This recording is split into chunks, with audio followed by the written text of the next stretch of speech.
السلام عليكم.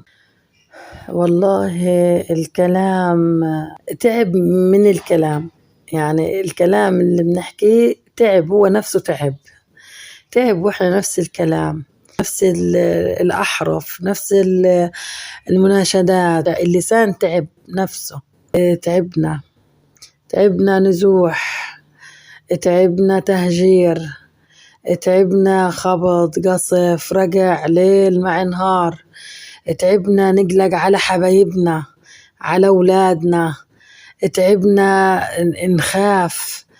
نخاف على إيش بده يصير. أنت حتموت مرة واحدة ولا حتتقطع، دار حتنزل عليك وتنخنق تحت التراب، ولا تندفن مكرم، ولا الكلاب ينهشوك.